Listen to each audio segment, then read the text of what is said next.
Why hello there everybody, Spencer here, also known as LEGO Dude 11, and in today's video, this is a brand new TV vlog coming to you from the LEGO Dude 11 studio. And in today's video, this is a more or less special one I've been looking forward to for a while. And you might be wondering, how can you be looking forward to a TV vlog? I mean, you make so many of these, and like, how do you know what you're gonna make? No, I mean, this is content from May the 4th. I almost was like, I was like shaking my camera all over the place. Excuse me. I gotta work on my camera work. I'm working on it. This is content that came out May the 4th, and I discussed some May the 4th content, some Star Wars content, when I was with my friend after we saw Guardians of the Galaxy Volume 3. If you missed my content on that, I'll be sure to put a card up there. And you can listen to us listen to us talk about Lucasfilm and the Star Wars May the 4th content. But this is Star Wars Visions Season 2, and I'm going to be talking about that today. So without further ado, let's get to it and discuss. Excuse me as I clear my throat while my camera focuses, but here's my TV with Star Wars Visions Season 2. And a couple of things I want to mention before I actually talk about it is, one, the reason I'm not doing an actual sit-down review right over there is last year I did that for Season 1. I did that, but I'm trying something different with these vlogs. And it's, this isn't the first time I've obviously done one of these TV vlogs, but going to college next year, I'm kind of wondering like how I want to determine like my high profile sit down vlogs for like only for movies or shows, and if I want to do it all the time for shows, how I want to do it and what makes sense and what you guys like and what my friends like at college. It just depends, all right? Anyway, and so that's that. Number two, because this is season 2, but no, I don't know. This season, it doesn't really relate to anything, but they chose to make this season red, as the first season was blue, and I kind of hope that they change the color throughout each season. I don't know. It's just, I like the first season was blue, the next season is red. Kind of has a hint of Sith in there, because the first episode is called Sith, so let's just go straight into that. So, I have to mention right off the bat, the first season I'm a fan of. I'm a fan of this whole thing. Here's the first season. Most of the episodes, as you can see, the first episode is black and white. I think that's the first episode is the most distinctly different. I mean, there's different tastes in all these episodes here in the first season, but most of them look anime style. And then we get into season 2, and there are distinct differences between every episode. It's awesome. There's some 2D, and then there's some 3D. And it's beautifully done. Like, this season kicks the first season. I almost said kicks the first water's butt. Kicks the first season out of the water, kicks its butt, all of the above. I am just a huge fan of this entire show. I am trying to get my friend who, when we went and saw Guardians 3, I said, dude, Lucasfilm, Disney ruined Star Wars. Like, I am now in the boat that I think Disney ruined Star Wars. After what Boba Fett, Kenobi, and Mandalorian Season 3 have done, I'm not really loving Star Wars at the moment. But Star Wars Visions is content that Lucasfilm needs. And people that are not watching this need to. I don't even care. I'm not the biggest anime guy. I really need to watch Avatar: The Last Airbender. I know it may or may not be anime. There are some people that claim it's not anime because it's a Nickelodeon show. I don't know people personally who have told me that, but I just feel like people are saying, "Oh, it's a little kid show." No, it's not. In my opinion, it's anime. But this is also anime. I'm not a big anime guy. This is taking liberties from anime studios, incorporating it with Star Wars lore. It's beautifully done. This first episode here, called Sith, is like my favorite out of the entire episode. My favorite out of the entire season. I was in awe of how beautifully done this like shot is here with all the lightsaber shots. It's gorgeous. Deals with paint. Not just paint, but the symbolism with the paint and everything. It's amazing. Screecher's Reach is really creepy. They go, as it says, this young girl goes on an adventure with her friends and discovers a legendary cave with a dark pole. It's very creepy. There's ghosts that they see, and then it's not just a ghost, but there's something behind that. oh, it's amazing with this 2D animation. And then we get the 2 3D episodes, claymation. One, and all the stars, these two sisters that kind of have a bond, go to fight an Imperial force on this planet that's been taken over by the Empire. And they both have this force ability with them. And it's beautiful, the bond and the animation, the claymation they use. And this is gorgeous. I love the story in there. And then I Am Your Mother episode is not my favorite. It has parenting dynamic in there and a pod race. Another pod race Star Wars episode. And it's just so great. It's a Wallace and Gromit animation, by the way. Same studio that did Wallace and Gromit and Shaun the Sheep. And I love this one. It's amazing. I just keep using these words, these adjectives, and I don't know how else to describe. I don't want to spoil too much, but it's just, I'm just in awe of how this season works, and I crack my hand. I love the animation. I love the stories they got going on here. The characters, they don't rely too much on lore, like they have a Wookiee right there, and the aliens are so clever, so well done. Journey to the Dark Head and the Spy Dancer, I'm kind of doing these two in a row. They kind of have both this very unique anime style and 2D drawn. I like Journey to the Dark Head a lot with the lightsaber fight and the story. It feels very anime-ish. I think the most anime out of the season. And then the Spy Dancer, I was a little confused on at first. I'm like, okay, what's going on here? And then it kind of does a twist. I'm like, oh, I didn't see that coming. And the whole end of the Spy Dancer with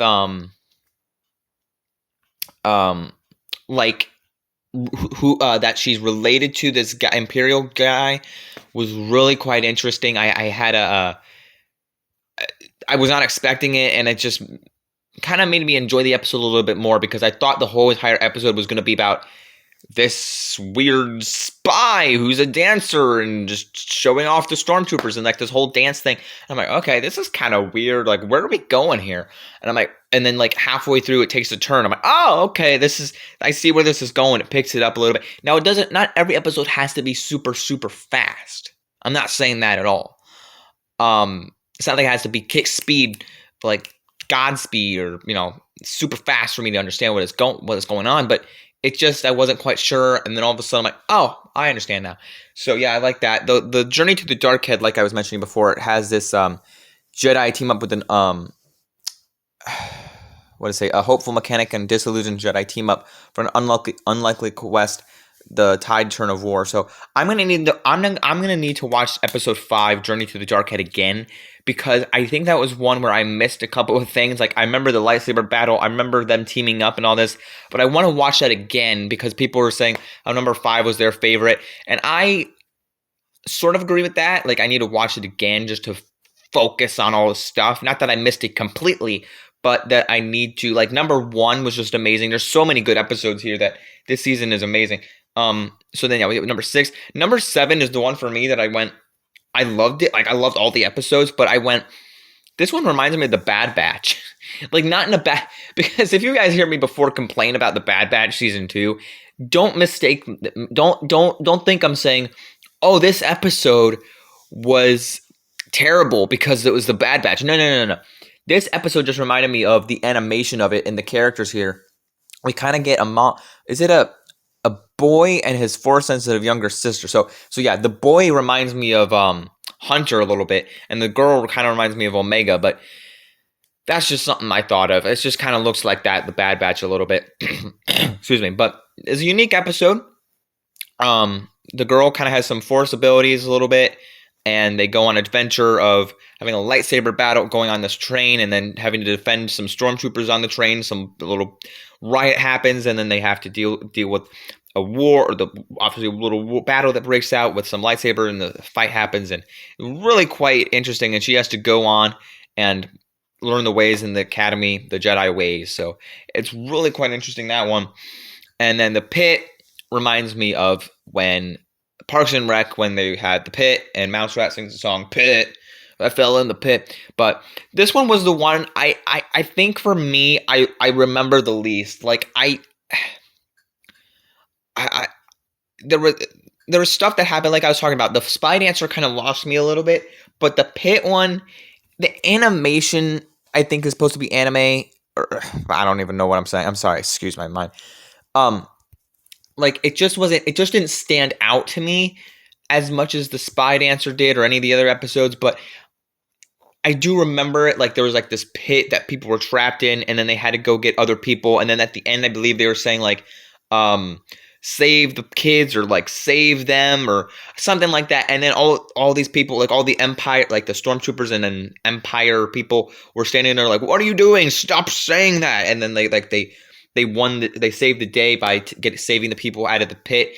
But at the end of the day, I think this is an episode for me that I would have to again rewatch it. Like I don't remember like everything verbatim what was going on.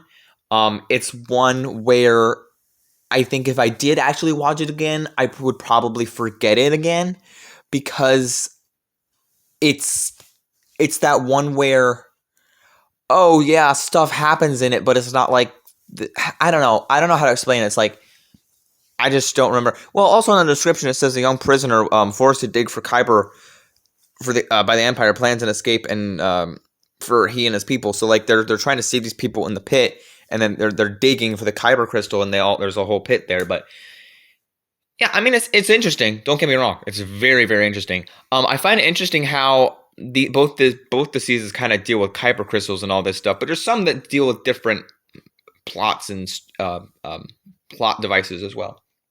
And then the last episode here is another 3D not draw, what's that word called? Kind of claymation 2D style episode where it's kind of like like fabric, and it's really uniquely done, like fabric animated, really well done. Owl's song: a child who longs to sing must stay quiet because her voice can cause great calamity to in the mines. So she goes and finds this like Kyber like force mine or something like with Kyber. I don't know what it is. And all of a sudden she sings a song, and then her dad sees her and it's like, you gotta come out. You gotta come out, like you're gonna be enclosed in, like danger's coming. It's gonna burst, right? And she comes out, and then this woman who's been talking with the dad, like she has force powers, or the song is what she can, is her special gift.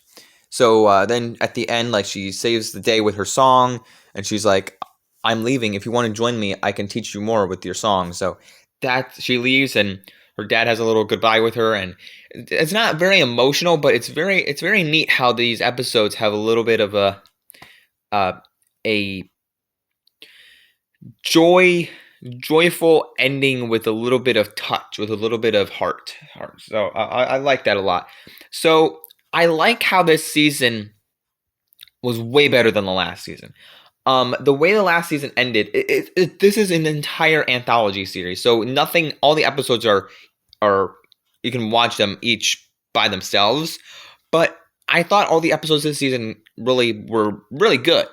Really good. Even though the Spy Dancer kind of lost me. It was kind of slow at the beginning. And then the pit, I talked about that one. But I felt like all of them had their moments and were really good. Like Owl's song, I was really glad I watched that one last. Like the ninth episode of the last season was kind of like, okay, this was fine. I wish that wasn't the last one. Like right here. Like I wish number 7 was the last one because I really enjoyed that one, or this one was the last one. But this one just kind of left me going like, okay, I didn't really like that one. But yeah, all 9 episodes, I think the first season is great. And then season 2 just kicks it out of the park with everyone, and especially the first episode and the 2 claymation ones. The 9th episode, which is the little fabric animation, and especially number 5, Journey to the Dark Head, that I do want to watch again.